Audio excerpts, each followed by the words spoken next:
श्रृंखला की इस दूसरी टी20 अंतर्राष्ट्रीय में विराट कोहली ने टॉस जीता। योन मॉर्गन को पहले बल्लेबाजी करने के लिए भेजा और 164 रन बनाए हैं 20 ओवर में इंग्लैंड ने। अगर हम देखें जरा के मैच समरी को तो क्या हुआ है, क्या किया इन्होंने। जेसन रॉय 46 रन, आज फिर नहीं कर पाए अपनी 50। साथ में योन मॉर्गन ने बनाए 28 रन और 24 रन मिले बेन स्टोक्स को। यहां वाशिंगटन सुंदर ने उठाए 2 विकेट, शार्दुल ठाकुर को भी मिले 2 विकेट और भुवी को वो सफलता मिली पहले ओवर में, तो एक ही विकेट थी उनकी। मेरे साथ वीरेंद्र सहवाग और अजय जडेजा क्रिक बज लाइव पर। अजय भाई, ये जो बॉलिंग परफॉर्मेंस थी इंडिया की, इसके बारे में क्या राय आपकी? बढ़िया रही, क्योंकि शुरुआत में ऐसा लग रहा था कि वापस खींच के लाना मुश्किल होगा, लेकिन जो मुश्किल वक्त होता है गेंदबाजों के लिए, स्पेशली इस फॉर्मेट में, आखिरी के 4-5 over, I think Hardik Pandya ने जो ओवर डाला वहां से बिल्कुल ही मोमेंटम टूट गया। और उसके बाद शार्दुल ठाकुर और भुवनेश्वर कुमार ने इस गेम को, मैं ऑलमोस्ट कैसे था, वापस खींच के ले आए। जहां मेरा स्कोर होने वाला था ना, वो सीधा वीरू और आपके बीच में आके।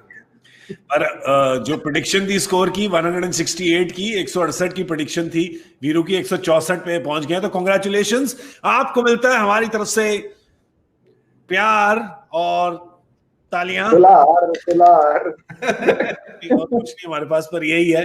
पर एक तो आपकी प्रेडिक्शन बिल्कुल सही रही, दूसरा आई थिंक आप भी खुश होंगे कि ये ऐसा लग रहा है कि जरा रोक लिया थोड़ा। 164 जो है अभी भारत को एडवांटेज। बिल्कुल, अजय भाई ने एक बात कही कि हार्दिक पांड्या ने जो ओवर डाला उसमें उनको लगा कि जितने मैं कटर डालूंगा उतने बेहतर रहेगा, क्योंकि वेरिएशन करना जरूरी है टी20 में, और उससे हेल्प मिली विकेट से, क्योंकि बॉल कोई स्लो जा रहा था, कोई उछल रहा था, कोई घूम रहा था। तो वो मैसेज पास किया हार्दिक पांड्या ने दूसरे तेज गेंदबाजों शार्दुल ठाकुर और भुवनेश्वर कुमार को। तो भुवनेश्वर कुमार ने भी वही किया और शार्दुल ठाकुर ने बहुत सारे स्लोअर वंस डाले लेफ्ट हैंडर के अगेंस्ट, जिसका फायदा मिला भारतीय गेंदबाजों को। और यही एक अच्छे बॉलिंग यूनिट की बात होती है कि आपने जिस तरह से सक्सेस पाई है किसी के खिलाफ, तो आप दूसरे अपने पार्टनर को बताते हैं अगर ऐसा करोगे तो शायद आपको भी सक्सेस मिले, और वही हुआ। और अच्छी बॉलिंग यूनिट बीच में काफी इंप्रेसिव रहे। Yuzvendra Chahal as usual break through उन्होंने जो दिलाया मलान का, तो वो मेरे ख्याल से जब विकेट गिरती है तभी रन कम बनते हैं। मैंने कहता है अगर विकेट थोड़ी और बेटर होती तो शायद ये प्रेडिक्शन मेरी नहीं पाजी की ठीक होती, क्योंकि 180 तो बनने चाहिए। अजय भाई, एक बात होता है कि प्लान बनाना, दूसरा होता है प्लान को एग्जीक्यूट करना। आई थिंक सारे तेज गेंदबाजों ने स्पेशली जो स्लोअर बॉल यूज करी है अर्ली इन द मैच, वो देख के बड़ा अच्छा लगा। बिल्कुल, क्योंकि देखो, अब शुरू में इतना आप नहीं यूज करते हैं, विकेट जैसी भी हो, क्योंकि नया गेंद है। पहले ओवर में तो आप फिर भी स्विंग कराने को देखते हैं। तो जब मौका आया उनको, उन्होंने बिल्कुल अपनाया। लेकिन ये भी मानना होगा, अगर आप हाइंडसाइट है ये, मतलब पीछे को देख रहा हूं, जब टीम बनी थी इंग्लैंड की, तो मैं सोच रहा था यार वुड को क्यों छोड़ दिया इन्होंने और टॉम करन को लेके आ गए। जीती हुई टीम है, वो स्पीड डालते हैं। तो हमको शायद 2-4 ओवर लगे हैं, लेकिन इंग्लैंड ने शायद मैच शुरू होने से पहले ही इसको आंक लिया है। और इसीलिए जब भी फंसी हुई विकेट होती है ना, तो जीतना और हारना डिपेंड करेगा शुरू में आप कैसे खेलते हैं, क्योंकि बाद में मुश्किल होती है। तो इंग्लैंड की अगर आप पारी भी देखें तो जिस तरह से उस पारी को उन्होंने पेश किया वो भी उल्टी चली है। ऐसे लगता है हमने पीछे खींचा है, बट सो मे बी वो लोग एक कदम आगे चल रहे हैं। ये स्कोर भी क्या मुश्किल होगा नहीं, क्योंकि यहाँ पे ना पास्ट में क्रिकेट देखा नहीं है, यहाँ कैसे चेज होगा आज देखना पड़ेगा, उससे पहले कहना बड़ा मुश्किल है मेरे लिए। बिल्कुल, क्योंकि एक जो पावर प्ले रहा था भारत के लिए पिछले मैच में, पहले बल्लेबाजी करी थी, खराब पावर प्ले रहा था वो। तो वीरू, इंग्लैंड चाहेगी कि एक बार ही फिर से कट कॉपी पेस्ट कर दें इंडियन बैट्समैन को एक बार फिर। बिल्कुल, इंग्लैंड तो यही चाहेगी कि पावर प्ले अच्छा जाए। अगर पावर प्ले में 1-2 विकेट मिल जाते हैं तो फिर बीच के ओवर थोड़े से अच्छे चले जाते हैं, गेंदबाजों पे कम प्रेशर होता है। लेकिन पिछले पावर प्ले में जब भारत उतरा था तब शिखर धवन थे, और इस बार ईशान किशन उतरेंगे, तो नए बल्लेबाज आएंगे, तो वो पहला मैच खेल रहे होंगे। आईपीएल में अच्छी परफॉर्मेंस करते हैं, हालांकि अभी विजय हजारे में भी एक बड़ा शतक लगा कर आए, तो फॉर्म में है। तो वो कैसी शुरुआत देंगे भारत को, वो देखना होगा। लेकिन इंग्लैंड तो जरूर चाहेगी, क्योंकि इंग्लैंड ने देख लिया गेंदबाजों ने कि इस विकेट पर जितने कटर्स डालो, स्लो रन डालो, उतना बेहतर है, मारना मुश्किल है। क्योंकि ऐसे विकेटों पे क्या होता है कि स्ट्रोक प्ले आसान नहीं होता, कि आप ऑन द राइज नहीं मार सकते, लाइन लेंथ पिक किया आपने और उसके थ्रू मार दिया, वो मुश्किल हो जाता है कई बार। तो आपको भी लास्ट मोमेंट तक देखना पड़ता है बल्लेबाजों को कि स्लोअर वन तो नहीं है या बॉल रुक के तो नहीं आ रहा है। तो अपने शॉट्स थोड़े संभल कर खेलने होंगे इंडियन बल्लेबाजों को। बिल्कुल। और संभल के जो हमारे गेंदबाजों ने जो गति परिवर्तन भी किया, हम बात कर रहे थे स्लोअर बॉल्स जो डाली, और वॉशिंगटन सुंदर भी जो स्पिनर है वो भी काफी गति परिवर्तन कर रहे थे। और अगर आप देखें यहाँ पर 4 ओवर 29 रन्स, 2 विकेट्स, और यहाँ पर युजवेंद्र चहल की जो हम बात कर रहे हैं, तो आज इससे खुश होंगे वो, 4 over 34 run. And otherwise, all in all, Ajay bhai, it's a decent bowling performance, definitely better than the previous day. Oh definitely, इसमें कोई डाउट नहीं है। पिछली बार तो एक लक्ष्य भी नहीं था, प्रेशर नहीं था, तो गेंदबाजों से आप उम्मीद भी उतनी ही कर सकते थे जी। आज मैं मानता हूं मुश्किल था गेंदबाजों के लिए, कंडीशंस जरूर फेवर में, बट स्टार्ट जो उनको मिला है, सिवाय वो पहली विकेट जो हमने ली बटलर की, आई थिंक 14वें या 15वें ओवर तक सिर्फ 4 ही आउट थे, और इनकी बैटिंग बहुत लंबी है, तो कहीं पे भी बॉलरों के लिए आसान नहीं था। तो हर जगह बॉलर लड़ते रहे, जहां जहां गेम में पीछे थे आप फिर वापस आते रहे। ये आपकी स्क्रीन पे जो है देखिए ना, 8वें ओवर पे दूसरी विकेट गिरी है, तो 60 लगा हुआ था 8 ओवर में, तो उस वक्त आप गेम से पीछे हैं। फिर 90 पे 3 हुए 11 ओवर में, तो आप गेम से पीछे ही थे। और हर बार उसमें एक चहल की बात की कप्तान ने, फिर वॉशिंगटन सुंदर ने वो 2 विकेट्स निकाली, और फिर आखिरी में जो किया है वो मैं मानता हूँ कमाल। जो सबसे कमाल देखने को मिला है मुझे आज, वो है कि आखिरी के 4 ओवर जिस तरह से भारतीय गेंदबाजों ने गेंदबाजी की। पर वीरू, फील्डिंग पर a few words on the fielding effort, क्योंकि फील्डिंग जो है वो थोड़ी 50-50 रही आज।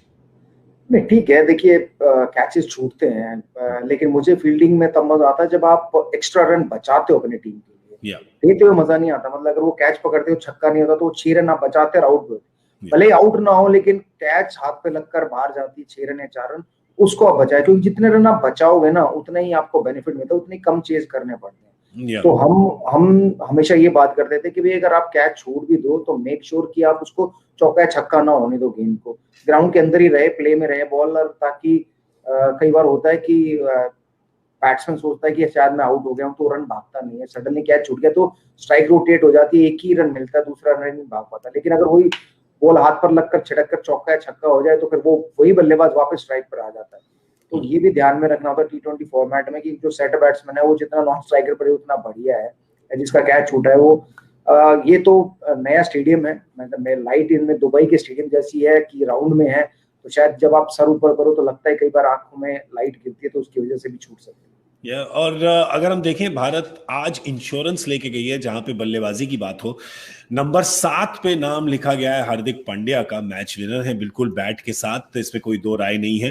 तो यहाँ पे अनुभव की कमी थोड़े ईशान किशन और सूर्य कुमार यादव दोनों हैं, दोनों का डेब्यू है आज, पर अदरवाइज 165 रन बनाने अजय भाई 7 तक अगर आपके पास बल्लेबाजी, वॉशिंगटन सुंदर आपके पास 8 पे है, तो आप इंडिया को बैक करेंगे इस चेज में? आप देखिए, अगर पावर प्ले से 2 विकेट से कम में निकल गए तो मैं इंडिया को बैक करूंगा। विकेट्स का मैं मानता हूं विकेट्स का खेल है ये। रन में इतनी तकलीफ होगी तब जब आप विकेट्स लूज कर देंगे, लेकिन अगर पावर प्ले में अगर आपने 2 आउट नहीं हुए तो मैं मानता हूं यहाँ भारत आज ये श्रृंखला को बराबर बिल्कुल। और इंडिया के साथ वैसे भी आप लोग ज्यादा घबराए ना पहले मैच के बारे में, ये तो रीति रिवाज हो गया। अब इंडिया का पहला मैच हारते हैं, फिर उसके बाद सीरीज जीत लेते हैं, तो ऐसी कोई समस्या है नहीं, तो ज्यादा घबराइए मत। पर वीरू, ये नंबर 7 तक बैटिंग है, और ये पावर प्ले का पॉइंट अजय भाई ने ठीक कहा है बिल्कुल, कि 2 विकेटें ना गिरे। एक और ये रिवाज आ गया कि पावर प्ले है तो मतलब लूटना है, ठीक है, कभी कभी वो लूटने में आपकी अपनी विकेटें जो है वो लुट जाती हैं, तो शायद थोड़ा सा सोच में थोड़ी परिवर्तन करना होगा भारत को इस पावर प्ले में आज। देखिए, हर टीम ना एक प्लान बनाती है सीरीज से पहले कि ये बॉलिंग अटैक है, इस बॉलिंग अटैक के खिलाफ हम लोग 6 ओवर में 40-50 रन देख रहे हैं कि हर मैच में हम लोग इतने बनाए, और वो एक टारगेट देते हैं कि ओपनर्स को, और 3 नंबर जो जाते हैं, कि जैसे जब हम लोग खेलते थे हम सोचते थे कि 46 ओवर में 40 रन हमारे लिए सही है अगर विकेट नहीं गिरते। तो जब आप वो टारगेट लेके जाते हो तो फिर आपके माइंड में एक 6 ओवर का टारगेट है कि हाँ भाई हम 40 रन बनाएंगे और आउट ना हो। लेकिन जब आउट नहीं होता बल्लेबाज, तो 40 से हमेशा ज्यादा ही बनते थे, लेकिन आउट हो जाते थे वो 40 भी नहीं बनते थे, वो कम रह जाते थे। तो वो एक इंडियन टीम के बैट्समैन को सोच के उतरना पड़ेगा कि भाई क्या जरूरी है, क्या 60 रन पहले 6 में बनाना जरूरी है या 2 विकेट ना गिरे। जैसा अजय भाई ने कहा, अगर विकेट गिर गई तो भारत के मुश्किल चांस, अगर नहीं गिरी तो भारत खैर हंसते हंसते इसको 17-18 ओवर में भी चेज कर सकते। आज जो गेंदबाजों से दिखा है, जिन्होंने समझ लिया है इस पिच को, अजय भाई चाहेंगे कि बल्लेबाज भी पिच को वैसे ही समझें और ऐसे हबड़ा दबड़ी ना करें जो पिछली बार करी थी इन्होंने। हाँ, मतलब आप उम्मीद नहीं करते, क्योंकि अगर तो बन जाते 180, 190, 200 के करीब, फिर आपको हबड़ा दबड़ी करनी पड़ती है। मॉडर्न डे क्रिकेट में इस फॉर्मेट में 140 और 160 के बीच का स्कोर एक एवरेज स्कोर ही है। कोई ऐसा नहीं है कि कोई अलग करना है, और विकेट भी कुछ ऐसा नहीं है। और विकेट्स में इस मैच में खासकर इसलिए कह रहा हूं क्योंकि जो मैदान है ना, ये इतना बड़ा है कि भाग भाग के रन बनेंगे ज्यादा। विकेट जब गिर जाती है ना, तो वो फील्ड उतनी खुली हुई नहीं होती। शॉट मेकिंग तो मुश्किल है ही, उसमें कोई डाउट नहीं है। वो 2 विकेट में सिर्फ इसलिए कह रहा हूं कि जब बड़ा मैदान होता है ना, तब विकेट्स इन हैंड बहुत काम आती है। छोटा मैदान हो तो फिर इतना फर्क नहीं पड़ता। तो उस लिहाज से मैं देख रहा हूं। बाकी जैसे कप्तान ने कहा कि अगर विकेट नहीं गिरी तो आराम से भाग भाग के ही बना लोगे। तो ये कप्तान जो अजय भाई जो कह रहे हैं, कप्तान विराट कोहली नहीं, वीरेंद्र सहवाग को वो कप्तान बुलाते हैं। बड़ी कंफ्यूजन हो जाती है हमारे व्यूअर्स को। वो बात कर रहे हैं वीरू की अभी। यहाँ पर वो कह रहे हैं कि इंडियन टीम के कप्तान कोहली भाग भाग कर बना लेंगे। मैं भागने में तो विश्वास ही नहीं रखता था। अजय भाई जरा ये मैदान, ये टोटल, ये सिचुएशन विराट कोहली के लिए जैसे होता है ना टेलर मेड, वो है। उनके खेलने का अंदाज जो है वो इस मैदान पे पूरा काम आने वाला है। ये आज तो इतना अजीब लगा मेरे को। मैं तो अपनी आंखें मल रहा था कि इंडियन ग्राउंड में मैच हो रहा है और 3 भाग लिए इन्होंने। मैंने कहा ओए ये क्या हुआ, 3 भाग लिए। तो इस साइज का ग्राउंड है कि 3 भी भागे जा सकते हैं। इसमें आजकल कमी देखने को मिलता है। चलिए, तो 165 का लक्ष्य है भारत के लिए, बराबरी करने के लिए इस श्रृंखला में 1-1 हो जाएगा, 1 ऑल। क्या कहते हैं आप लोग भाई लोग, क्या कहते हैं आप लोग, होगा कि नहीं होगा? 50-50, 60-40, 70-30, 110-10 क्या बोलेंगे आप? देखो, होता तो या तो 50-50 है, या जीतोगे या हारोगे। मैं मानता हूं जीतोगे। एडवांटेज क्या है? एडवांटेज इंडिया कह रहे हो, थोड़ा सा एडवांटेज इंडिया। बिल्कुल 60-40। चलिए वीरू, आप भी थोड़ा एडवांटेज इंडिया। बिल्कुल पूरा, मैं तो ये कहूंगा पूरा एडवांटेज है, क्योंकि अगर ये भी नहीं बने तो फिर अगले मैच में और चेंजेस देखने को मिलेंगे बात से। फिर आपके पीछे जो कहते हैं ना हॉर्सेस और कोर्सेस, आपके पीछे वाला घोड़ा है ना, उसको भी बारी मिल जाएगी शायद। ओ भाई ठीक है, हम तो हैं लंबी रेस के घोड़े, थोड़े से स्टेबल, कभी कभी अनस्टेबल, पर आपको मिलेंगे हम इस मैच के बाद। क्रिकबज़ लाइव में जुड़ने के लिए बहुत बहुत शुक्रिया। अजय जडेजा, वीरेंद्र सहवाग और गौरव कपूर, आपसे मिलेंगे मैच के बाद।